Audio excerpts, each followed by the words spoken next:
Lisa Latour takes a look at the expense of private education. Meet Jackie Savoie. She is outfitting 4 of her 5 children, getting them ready for the school year.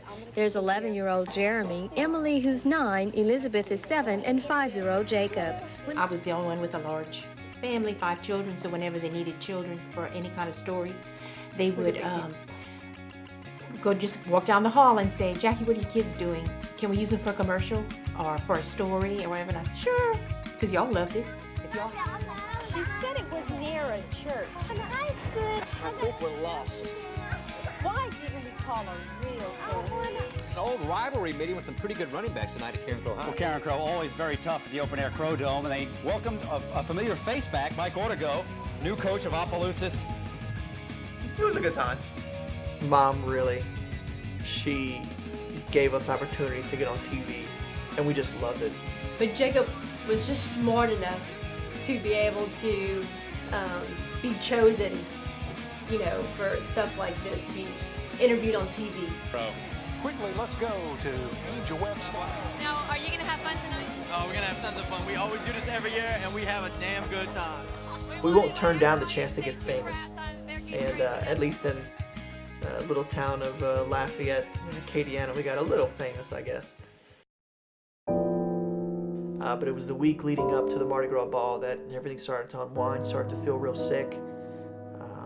It was like a flu, flu or a virus. And then when I called him this Saturday morning to see how he was doing, he was just talking out of his head, and I said, Jacob, I don't know what you're saying. And he said, I don't either.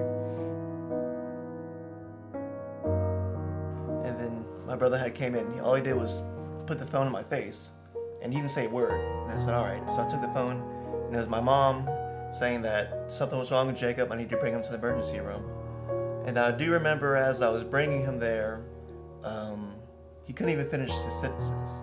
He tried to say something, he knew what he wanted to say, but he couldn't find the words to say it.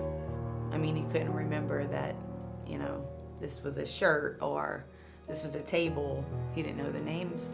So I went and labeled everything in the hospital: wall, window, clock. I mean, his food I labeled orange, milk. And so the speech therapist had come in and picked up an orange and said, can you tell me what this is? And he said, yeah, that's an orange. And she was like, that's great. And she turned it around and it had the label orange written on it. And she was like, oh. I said, yeah, I'm sorry, I labeled everything. Thinking that would help, but. They said because he had the proper medication within 48 hours, because he was young, his chances of recovery were 90%.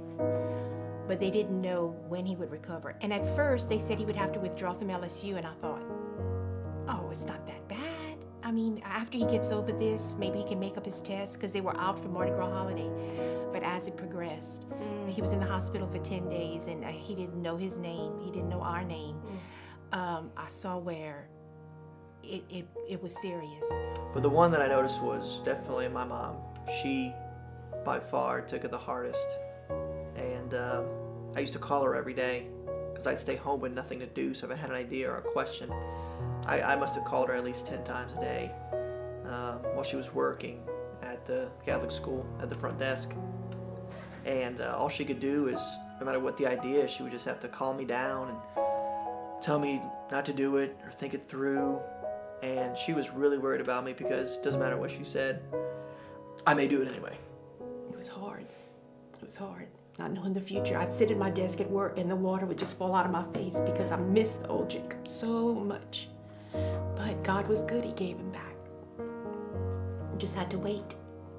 If I can raise awareness to save lives and not let encephalitis claim another victim, then I'd call this film a success.